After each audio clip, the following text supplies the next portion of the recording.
So you started on July 1st, which Yes. was yesterday. Yes. How was your first day? My first day was actually action-packed. It was great just meeting some new reports, even though I know them within the organization, but really just took a lot of time to get acclimated with my confidential secretary, really working through some of the systems that I want to set up for this summer and for the school year. But it was just that, like meetings, but really thinking or being intentional about what we need to get done this summer and for next school year. So it sounds like you rolled up your sleeves and got sure into enough the did. thick of things. Yes. So who is Demario Strickland? So Demario Strickland is a teacher at heart. There's something I just always loved doing, and I'm passionate about it.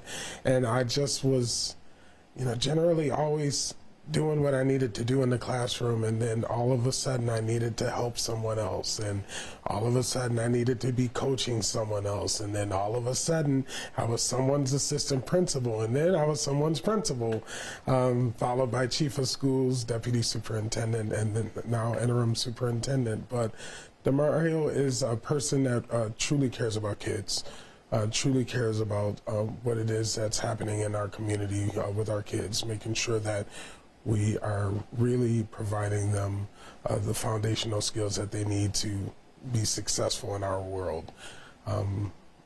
Demario is an avid Bills fan. I always have to put that out there. Demario is a lifelong learner. And he's, just passionate about education, passionate about life, and just really just a positive being. Yeah. So what was that first thing that happened in your life? You were this years old when you realized that I'm going to go into education. Ooh, that's a good one. So I was 6 years old when my grandmother or someone in my family bought me a chalkboard, and I used to write on the porch. That led to me actually taking all of the teachers' workbooks and worksheets that they were going to throw away at the end of the year and gathering all the kids in the community and actually teaching them. I would teach the kids in the neighborhood, all on Colorado Avenue in Buffalo. I would grade their papers. I would assign people honor roll and merit roll, which is hilarious. The posters, I would have charts all on the railings and things. It's just intense. But, I knew I was destined to be an educator. I love it. And so tell me where you're from and where did you start your career? Yes, so I'm from Buffalo, New York. I'm a product of the Buffalo public school system, public education all day. I was able to get a full scholarship to Canisius College, now university, and I spent my first 2 years teaching in Brooklyn. I taught all boys in Crown Heights, Brooklyn. From there, went to Harlem. Started the school from the ground up. Everything from curriculum writing to just really building the foundational structures of the school and what we were going to stand for. And then went back home to Buffalo after I saw a Bills hat in Harlem, and it was time to go. Became an assistant principal that led to a principalship, and then it led to me coming to RCSD in 2021. How has it been for you as an African American man moving up in the ranks in education? It's been interesting. I do have a person that I had in sixth grade, Mr. John Darby, God rest his soul, who was my first black male teacher, who had a lot of impact and influence on me, and it sort of affirmed that I wanted to be just like him. It's been difficult. College was difficult at times, you know what I mean, because I went to a predominantly white institution. But, just knowing that you're different than the other people in your class, and we talk about, education being white, female dominated.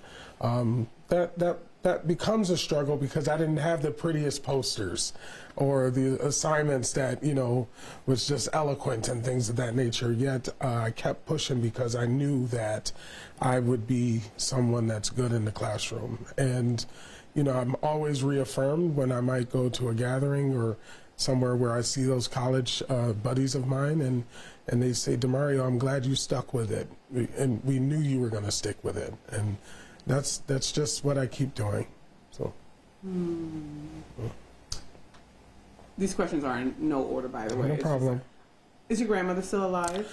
Yes, my grandma's still alive. I'm a mama's boy, but I'm grandmama's boy too, and I'm great grandmama's boy. But yes, my family has had a lot to do with why I keep pushing. I honestly say that I don't do things for myself, I do things for others. And that's actually one of the reasons why I took on the interim superintendent role. The ongoing message is just the hamster wheel and things of that nature. And I was like, I don't want that for the students. I don't want that for the teachers or the principals. I want to help support their stability. And, you know, I was commuting back and forth every day from Buffalo for 2 years almost before I moved here, and I showed up. But something told me to make sure that I really stay committed to the students and families, and you just know when you're doing the right thing, and that's really what I've focused on doing, is making sure that I bring my thoughts, my expertise, my genuineness to the families, the students, the staff here in Rochester.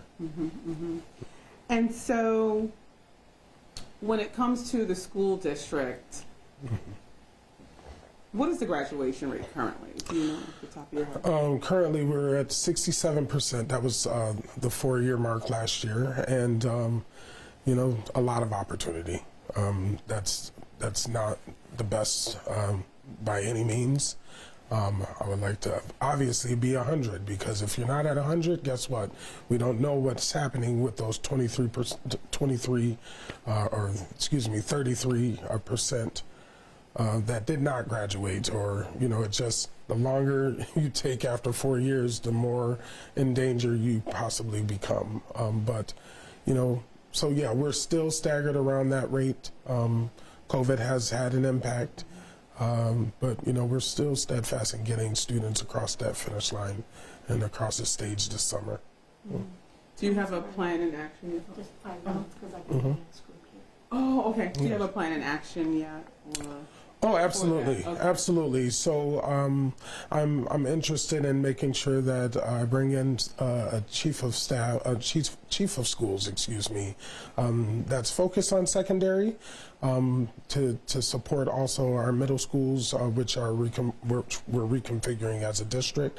But that person could be steadfast on, you know, how is it that we are helping our schools or our students in those senior cohorts be successful? How are we helping our 9th graders earn 5 or more credits so that they're set up for success and geared towards and able to get towards 22? So that's just one of the many things, but also creating those structures in our cabinet where we're looking at data and then coming up with plans of action and not just sitting on the data. So.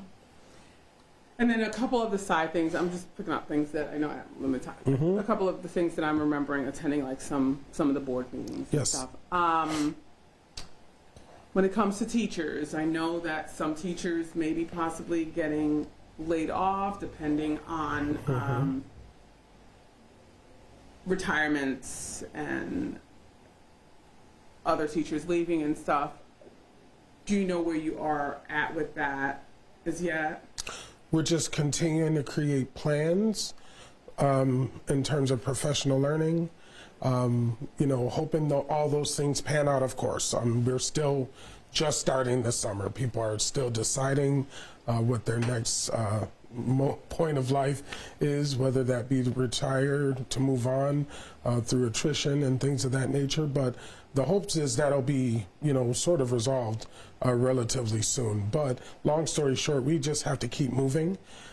We are making sure that we're ready with how are we going to make sure our students are able to read by the end of next school year? How are we making sure that our students are graduating on time and college and career ready, and making sure we think about our strategic plan and our academic plan.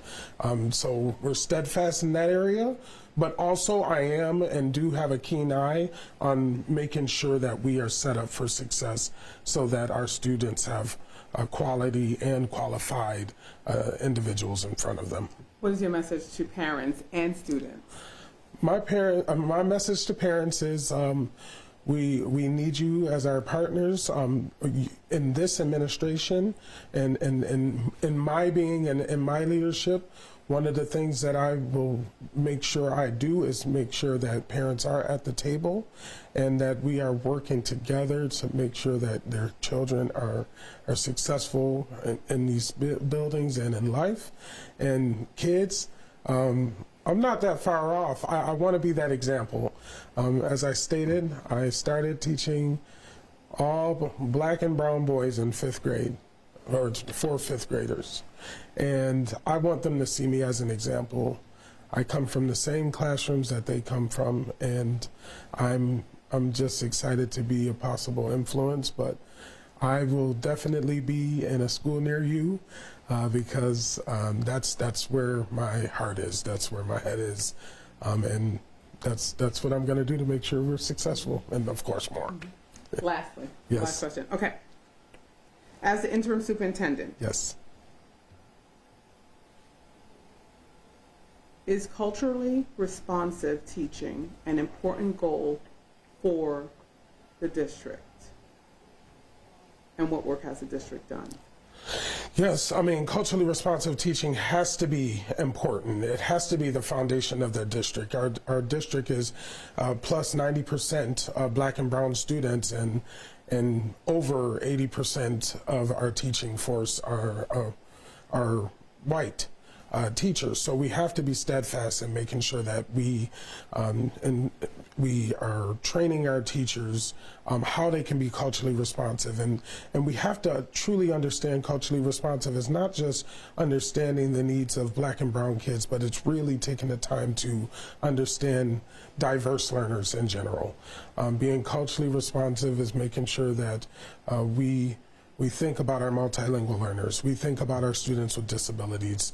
But, you know, like I said, most importantly, we do have some things that we are trying to embed in curriculum, trying to make sure that we do in terms of, you know, the science of reading. This is how we learn by explicit instruction how to read words. You know, that's culturally responsive, but I can go on and will do, but that is really something that I'm thinking about in the forefront. And fortunately, the Rochester Teachers Association contract does point out some of those elements. You know, we need to try our best to provide culturally relevant instruction, and you know, when we go into classrooms, those are some of the markers that we'll be looking for.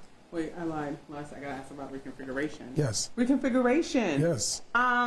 You know, an extensive presentation was made Absolutely. by Dr. Peluso, Yes. you know, earlier in the school year. Are we still in the same place with this reconfiguration? Are you making any changes to it? Mm-hmm. How do you feel about it? What's going on with the latest? So I'm not making any changes to it other than making sure we get ready to open as a result of the reconfiguration for the 2024-25 school year. The work has continued. So even in the not knowing, the instability of what may happen, myself, other cabinet members had still been doing the work. We've been creating plans on, you know, how it is that we plan to move teachers. We've been making sure that we are starting fresh with new curricula in terms of our middle schools. Those processes had been going on. And this summer, and you know, you talked about my first day earlier, but that's one of the things that I was thinking about. What are the structures that I'm going to have in place to make sure that this goes off without a hitch? And that means every week I need a report. I need a report on where we are in terms of moving towards school opening in September, and just following that very closely. And that's how we're going to do things. We want to make sure that the 2024-25 school year starts off in every school a welcoming, safe environment for our students, families, and staff. And we are on track, and it will remain so.